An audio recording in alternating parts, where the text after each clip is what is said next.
Hello, my name is Alec, and this is a presentation on substance use in emerging and young adulthood. So, to start out, first, substance use versus abuse. What constitutes as an addiction? Because obviously there are varying levels to this. Like, your younger brother could play a lot of video games or something like that, and be like, oh, he's addicted to video games. You just say that in passing, but there is an actual operational definition, and that is that an addiction is operationally defined as a treatable chronic medical disease involving complex interactions among brain circuits, genetics, the environment, and an individual's life experiences. Now, there are a few factors that can lead to adolescents experimenting with these substances. Obviously, there's no one single factor, but there are a variety of factors that can lead adolescents to experimentation with substance use. And a few of these notable risk factors include items such as family history, traumatic events such as loss of a loved one, peer pressure, family members maybe drinking, or friends influencing them to try new substances like vaping, cigarettes, things like that. And then genetic predisposition. That isn't really a risk factor to start substance use, but it can be a risk factor for continued substance use or abuse. And next, we're going to be talking about prevention and support systems and what exactly can be done to stop the experimentation from developing into an addiction. Because in most instances, an adolescent is going to experiment with these substances at some point. It's very difficult to prevent this happening altogether. With that being said, there are a variety of social supports available for substance abuse if it does get to that point. And these can range from things like inpatient detoxing programs to group interventions and even just a simple individual therapy. There are farther methods of treatment available as well, but those are the three that we're going to be focusing on here. Alright, then, so, for a more in-depth look, for the critical stage of development here in our emerging/young adulthood is characterized by a heightened risk of substance abuse. There are a few risk and resiliency factors that can go into whether the adolescent will be more likely to be a victim of substance abuse, or if they are more likely to have more protective factors or resiliency factors, and which would keep them more protected from potential substance abuse. Like, they may still use, but they're less likely to develop a substance abuse disorder. Now, these substance abuse disorders are typically initiated during adolescence, like we were saying, and the big three substances that these adolescents will typically try or experiment with would be alcohol, marijuana, and cigarettes. These are obviously very easy to get your hands on. It's nothing very heavy like heroin or any heavy stimulants, things like that. So they're seen as a lower gate of entry or gateway drugs. Alright, and then there is a correlation that we've found between usage and the age of adolescence. We actually look further into that in that research review that I've referenced down at the bottom, but the older students in the study typically have experimented with more of those big three substances. It's unclear whether it's because they've had more time or just simply more exposure, but that was found to be the case, and there are a few factors, like we were talking about earlier. There are risky behaviors such as running with a long crowd of peers, things like brain chemistry and predispositions, like you could inherit a substance. Well, you can't inherit a substance use disorder, but you can inherit a gene that makes you more predisposed to developing a substance use disorder. We're also, in this article, discussing cognitive effects of substance use in adolescence and what that can do to developing brain. Obviously, overuse can inhibit brain development, and the use of these substances is more exacerbated through adolescence, just because of that frontal lobe, that judgment area, is not yet fully developed. And again, then we have more of these risk factors here, such as family history, traumatic life events, like we're talking about. There's also prenatal exposure. While a child cannot be born addicted to these substances, it can help with that predisposition there. And it is also found in this article that the cognitive performance relating to substance use decrease as a result of prolonged use of said substances. And all of these I found in this article by Gray and Sekilia. It is a research review and about what we have learned about adolescent substance use. And this article discusses essentially how the attitudes that adolescents hold towards substance use have changed over time. It observed a variety of risk and resiliency factors, how they contribute to the individual usage of substance use, as in per person rather than overlooking as a whole, and why prevention efforts don't always bring the desired results. Alright, and then for psychological factors here, there is, again, no single factor that leads to addiction. Rather, it is typically a combination of a few risk factors, like we were discussing, such as loss in the family, genetic predisposition, things like that, that can lead these adolescents to develop substance use disorders or addictions. Again, so that might lead you to ask, what can be done to mitigate the risk factors of addiction in these adolescents?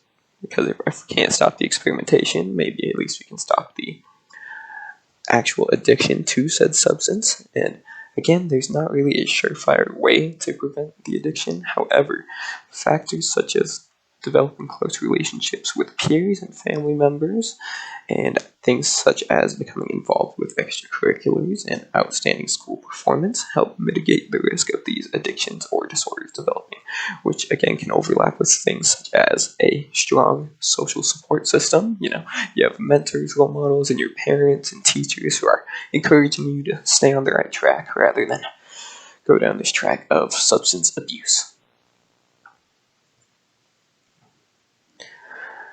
Right, and then for a more in-depth look at these psychological factors and potential risk factors, as well as some of the protective and resiliency factors, we have this slide here. And as we were previously mentioning, there are a variety of these risk factors for addictive behavior, and some of these risks can include a family history of addiction. There's elements of observational learning there. If a adolescent perceives their guardian or another adult in their life struggling with addiction, they may be more likely to develop that themselves. Areas of being male. This article that I found here at the bottom found that being male was actually a risk factor, as more males seem to develop these substance abuse disorders rather than females. There's also comorbidity with mental health disorders can lead to an increased risk at developing these substance use disorders as a method of coping with mental health disorder. There's also peer pressure. If you're running with the wrong group of kids, or your children end up with the wrong group of kids who are involved in drugs or distributing, they can be encouraged by them to experiment with these substances. It's also lack of family involvement. If an adolescent is feeling more isolated from their family, they don't have a very strong support system, they may turn to substances as well. And we also have anxiety, depression, and loneliness, which sort of ties in with that comorbidity with a mental health disorder, as well as addictive prescription drugs. While opioids were not part of the big three, it is still a potential substance that adolescents could get themselves addicted to. Now, while it may seem kind of hopeless with all of these psychological risk factors, there are also some protective factors that help to mitigate the risk of developing these substance use disorders.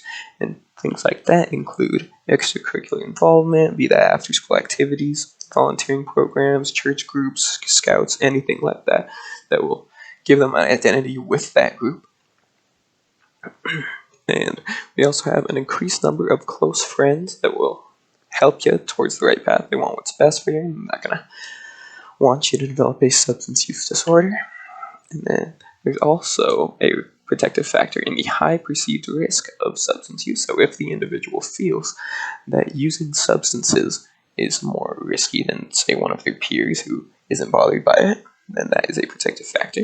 As well as, I thought this one was interesting, about high levels of mindfulness. So if they're more mindful of their own situation, where they are presently, what they want in life, what goals they want to reach, then that is also a protective factor that may mitigate against developing a substance use disorder.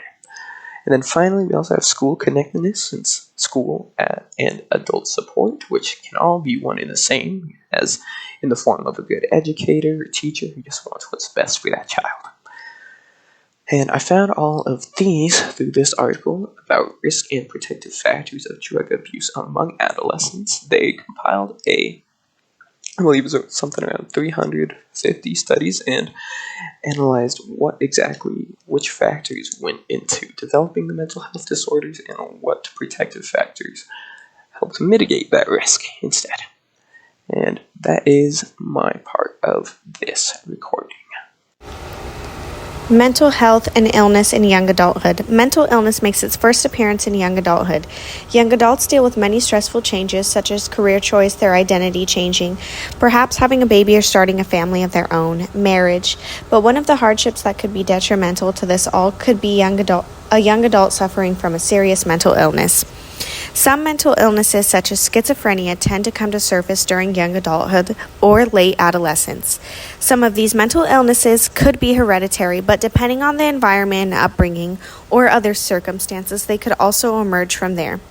Depression, anxiety, and many other forms of mental illness can often come out during young adulthood, making life even more complicated for those entering this stage of life.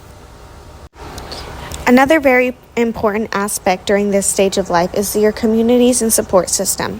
Community and support systems are a very important aspect in emerging in young adulthood. Because of the differing paths everyone might be on during this age, everyone's community and support system might look different. You might find your community or support existing at your place of work, volunteering, in school, at the gym, church, or someplace outside of work. Okay, I will be talking about the recovery and treatment of substance use disorder. Significant research exists regarding factors associated with the onset of substance use. However, less attention has been paid to the needs of adults in the recovery process. The Substance Abuse and Mental Health Services Administration defines recovery as a process of change through which people improve their health and wellness, live self-directed lives, and strive to reach their full potential.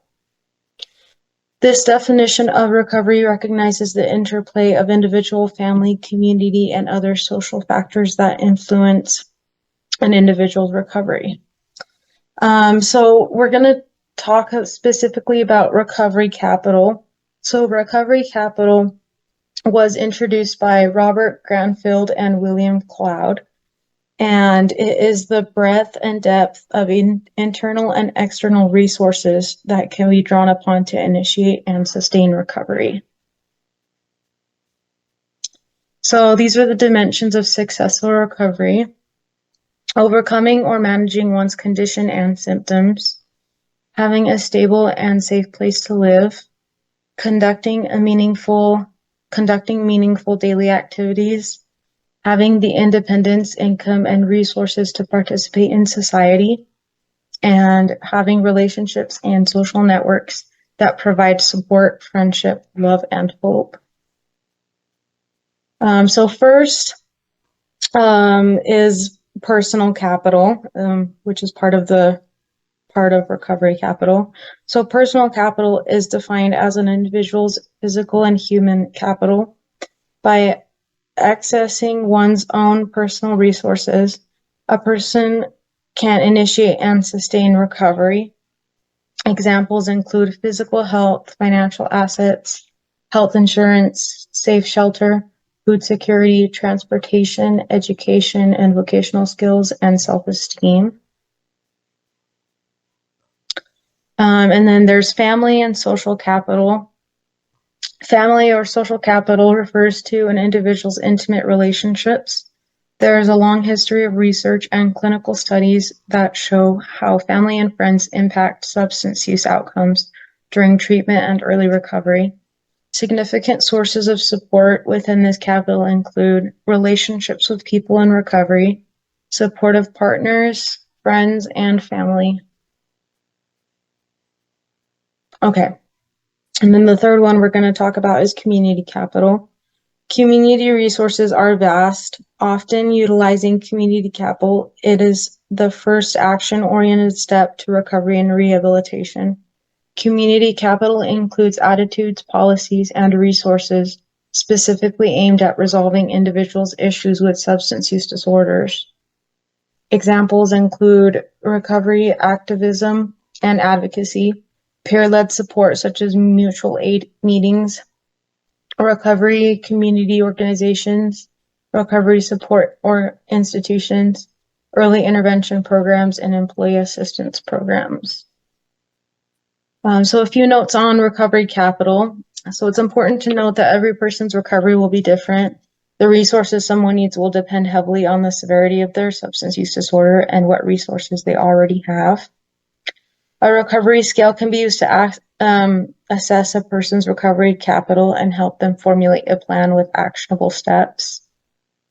And then often a fourth capital is mentioned, which is cultural capital. These resources are tailored towards people of unique cultural, faith-based beliefs.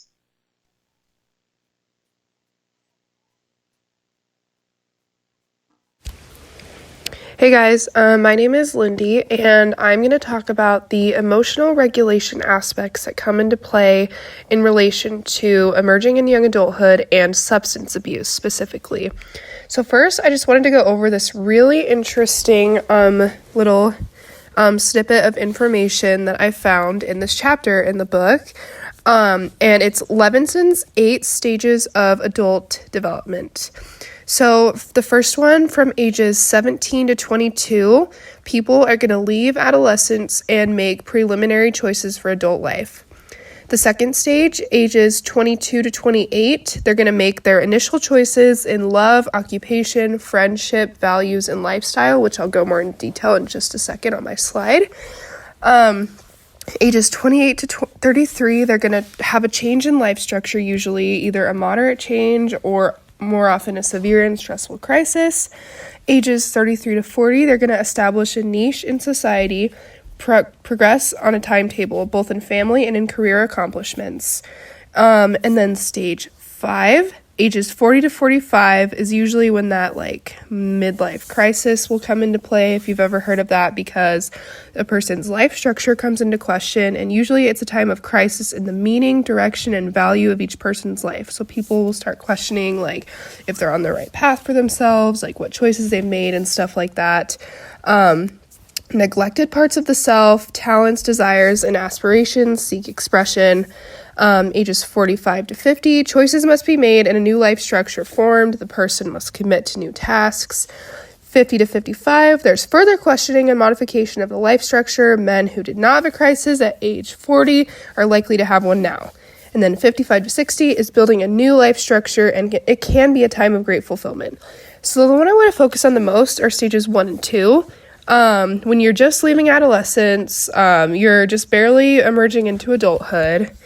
And so along with the stages 1 and 2, the major psychosocial task in young adulthood is the development of intimacy with others. Many young adults experience feelings of loneliness or dissatisfaction with relationships in their life, which can be a risk factor for substance use and abuse as they try to cope with these changes. The typical steps to building independence in young adulthood are as follows: accepting responsibility for oneself, being financially independent, finishing education, and then having a stable job after you graduate, getting married and finding a partner, which doesn't always apply to everyone, and then having kids, which I would also argue does not apply to everyone. Those last 2 things are not going to apply to everyone's definition of a successful transition into adulthood. But some emotional aspects that can contribute to substance abuse and emerging in young adulthood. first of all, serious mental illness often really starts to show its colors in young adulthood. Depression is one of the leading mental health problems for women in the U.S. Feeling lonely or lack of love in life in general is like really common in these stages, along with not feeling adequately prepared for life challenges fresh into adulthood. College students feeling increased pressures and will use drugs and alcohol to cope. So this can be like excessive partying, taking certain things before tests or during studying or things like that. Okay, and then that's just like my sources at the bottom. I got most of this from the textbook. And then something else I want to share with you guys is this article that I found. So this article is about emotional regulation and impulsivity in young adults. And those are the 3 authors right there. And it was published last year. And so what was discussed was they analyzed 194 young adults, both women and men. To be more specific, it was 27.8% female between 21 to 33 years old. 91.8% of them were single, 85.1% were Caucasian. And they grouped them as a low, average, or high emotional dysregulation, kind of like a scale that they used, a spectrum. And they compared self-reported impulsivity and impulsive behaviors such as alcohol and substance use and gambling and cognitive impulsivity. And they hypothesized that those with higher levels of emotional dysregulation would score higher on self-reported and cognitive impulsivity and report more impulsive behaviors. Analysis indicated that compared to low, the high emotion dysregulation group scored significantly higher on 2 self-reported measures of impulsivity, harm avoidance, and cognitive reasoning. No significant differences were found between groups in impulsive behaviors and cognitive impulsivity. Overall, the study highlights the relationship between emotion dysregulation and impulsivity, suggesting that emotion regulation may be an important factor to consider when assessing individuals at a higher risk for developing an addiction. So basically, based on the spectrum that they came up with, the individuals with the highest level of emotional dysregulation, like have issues with managing their emotions, it gets out of control, they were the ones that were more likely to use drugs and alcohol and other risky behaviors such as gambling to cope. So that was something really interesting that they found. And so yeah, higher spectrum, more likely to partake in risky behaviors. And I just feel like especially when you have serious mental illnesses starting to emerge in young adulthood, the likelihood that you're gonna start, while your brain is like sorting itself out and you like have no idea what's going on, you're gonna turn to more not so great methods of coping when you feel like you're losing control. And I feel like that's a big part of emerging in young adulthood is like you're just barely an adult, but like not quite there, and you have all these like new like roles assigned to you, and it can be really hard to navigate. So yeah, that was my part in this presentation.